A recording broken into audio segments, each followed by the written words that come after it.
새로운 집에 온 첫날부터 자기 진짜 엄마가 없어졌다고 비명을 지르면서 우는 아기 강아지가 있습니다. 또 평생 분리불안 없이 너무 잘 지내다가 이사 후에 갑자기 분리불안 증상을 보여주는 강아지가 있습니다. 또 어렸을 때 잠깐 분리불안 증상이 있었는데 교육과 여러 관리 후에 나아졌지만 노견이 되면서 또 갑자기 분리불안 증상이 시작되는 경우도 있습니다. 세 강아지 모두 보호자님 없이 혼자 집에 있는 것을 힘들어 하는데요. 그런데 분리불안이 시작된 이유는 서로 달랐습니다. 제가 분리불안 교육을 진행을 해보면 보호자님들이 이 문제로 얼마나 지쳐 계시는지 교육을 신청할 때부터 좀 느낄 수가 있는데요. 강아지를 혼자 둘 수 없어서 포기하셔야만 했던 보호자님의 일상부터 또 만약에 짖음이 있다면 이웃에서 듣는 이제 여러 가지 불만과 민원 사항들까지 긴 사연으로 이어집니다. 그런데 상담을 하다 보면 의외로 우리 보호자님들이 분리불안의 원인을 다른 곳에서 찾으시더라고요. 제가 요즘 정말 많이 듣는 이야기는 선생님, 제가 키우는 이 견종은 분리불안을 평생 안고 가야 하는 그런 견종 아닌가요? 이제 이런 말씀을 좀 주셔요. 많이 주시는데 분리불안은 이렇게 단순하게 설명할 수 있는 문제가 아닙니다. 안녕하세요. 금동스쿨입니다. 오랜만에 인사를 드리는데요. 오늘은 과학적으로 알려진 강아지 분리불안의 원인들을 제가 교육을 진행하며 만났던 실제 사례들과 함께 살펴보도록 하겠습니다. 첫 번째 원인은 환경 변화입니다. 가장 대표적인 상황이 이사인데요. 이사만큼 큰 영향을 주는 또 다른 환경 변화는 가족 구성원의 변화입니다. 함께 살던 반려견과의 이별, 혹은 사람 가족의 부재나 사람 가족 구성원의 변화도 강아지에게는 큰 영향을 줍니다. 그동안 어찌어찌 혼자 있는 시간을 잘 견뎌왔더라도 이런 변화가 트리거가 되어서 분리불안 증상이 처음 나타나거나 이전보다 심해지는 경우가 참 많습니다. 두 번째는 1살 될 때까지 혼자 있어 본 경험이 전혀 없는 경우입니다. 이런 사례는 코로나 시기에 정말 많이 접했었는데요. 당시에는 외출을 삼갔기 때문에 강아지가 혼자 있어야 할 상황 자체가 거의 없었습니다. 그러다 코로나가 완화되고 보호자님들의 출근과 외출이 늘어나면서 그제야 강아지의 분리불안을 발견하게 된 경우가 많았어요. 강아지를 입양했다면 아주 짧은 외출부터 시작해서 혼자 있는 경험이 나쁘지만은 않다는 것을 천천히 알려주셔야 합니다. 강아지 시절의 경험은 성견이 된 뒤에 행동에도 큰 영향을 줍니다. 혼자 있는 경험 역시 아주 짧고 안전하게 쌓아주세요.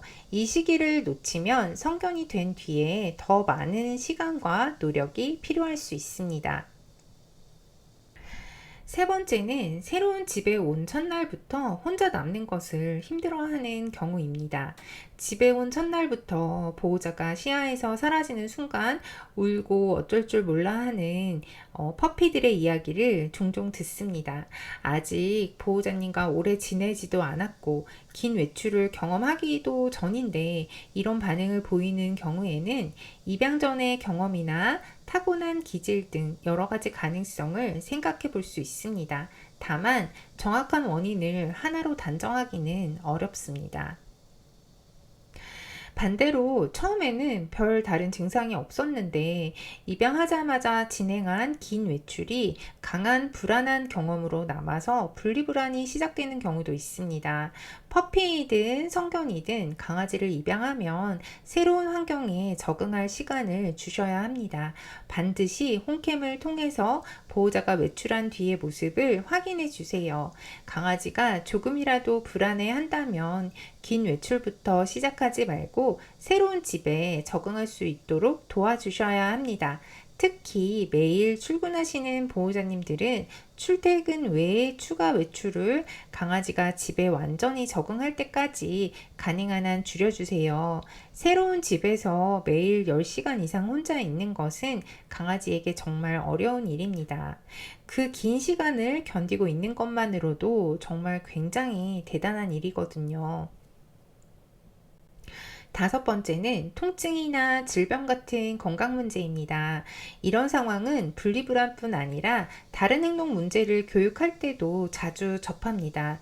겉으로 잘 드러나지 않았던 관절의 만성 통증이나 검사로도 나오지 않는 귀와 눈의 통증이 강아지의 불안을 높이는 원인이 될 수 있습니다.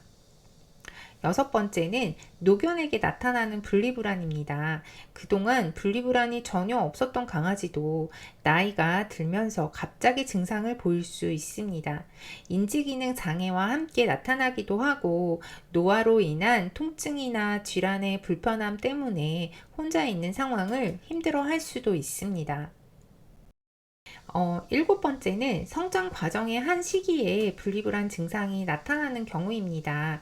이 내용은 예전 영상에서도 여러 번 말씀드렸는데요. 아기 강아지가 자라는 과정에서 분리불안 증상이 잠시 나타날 수 있습니다.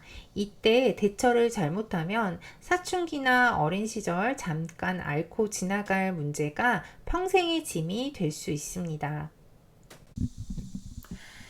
오늘은 분리불안의 다양한 원인을 소개해 드렸는데요. 오늘 말씀드린 거 외에도 원인은 참 다양합니다. 모든 강아지가 특별한 만큼 제가 만났던 강아지들의 사연도 비슷한 듯 다 달랐는데요.